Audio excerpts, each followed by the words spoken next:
Hi there, and welcome to the ATS podcast with me, Will Brown, and John Soulsby, where we break down chunks of health and fitness information into bite sized pieces, remove a bunch of the noise, and just leave what's relevant. Today, we are on episode 57, and the topic for today is: are there any benefits of incorporating yoga or other types of mind body exercises into your fitness routine? Curious what a mind body exercise was. Don't know what I was thinking when I wrote this prompt, but Um,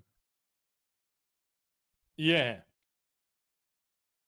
Is there benefits? I think if you like them, from step one. yeah. Um, Actual real 100% benefits of, let's say, things like yoga and Pilates are probably in a similar bracket. Um, I would say in general people don't move around enough. So, yes.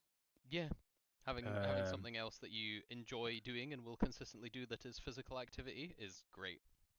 yeah. And movement is king from an injury point of view and being less hurt. So, moving around more in weird ways is probably beneficial.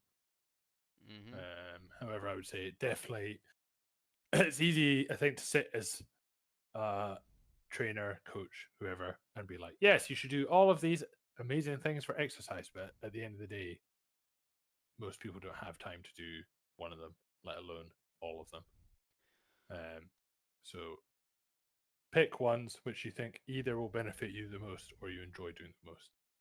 I Yeah. wouldn't say yoga, Pilates, mind body exercise are currently proven to have a big enough impact that you need to really worry about it.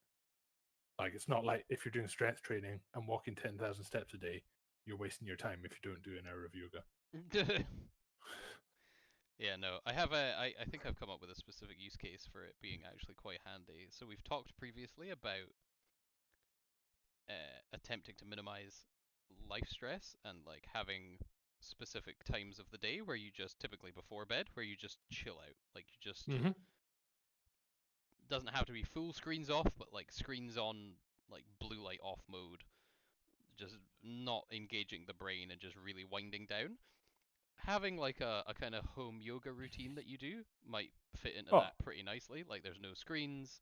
You could just listen to the command, like the instruction and stuff via audio, and then you could just chill out in like a nice space in the house or the flat and just go through a little yoga routine before bed. Get yourself nice and just simmered down. completely agree. I think that would be absolutely sick. If like you could consistently add that in. Mm. Um, yeah. Um, I that would imagine definitely help with a lot.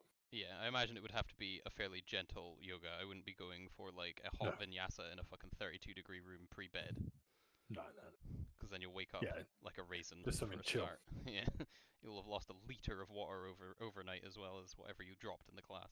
Yeah.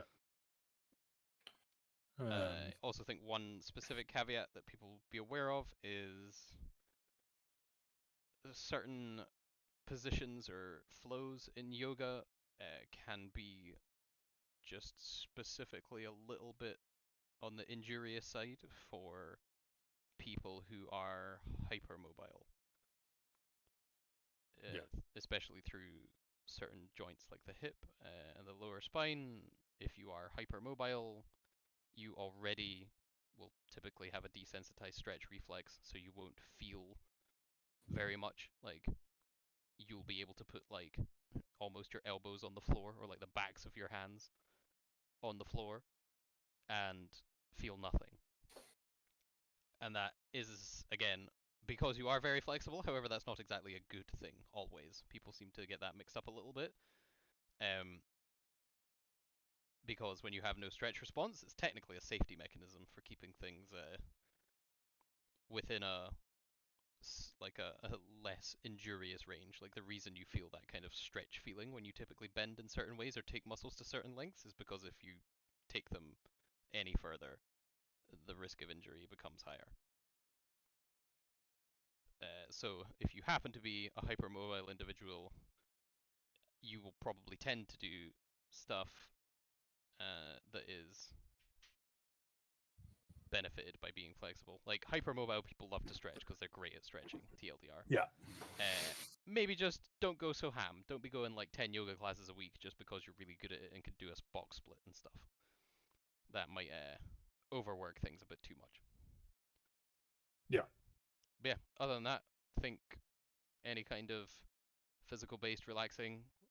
There are various things you can do. Like there's loads of free stuff on Spotify, YouTube. There's loads of stuff you can just do audio only. There's like if you're like far too manly to do yoga, you could do Get a fucking grip. you can number one get a grip. Number two, go check out big Diamond Dallas Page Yoga on YouTube. He does a bunch of free stuff, and he was pro wrestler, so he's obviously way more manly. Yeah. There's also sports exercise like relaxation sessions for optimal recovery because you're such an athlete. You're definitely not a bird that does yoga, so you could do that one. But yeah, I think it's pretty decent, but don't sweat it if you don't have it in. It's just something that if you enjoy that kind of thing would be pretty reasonable to add. Definitely wouldn't be deleterious. Yeah.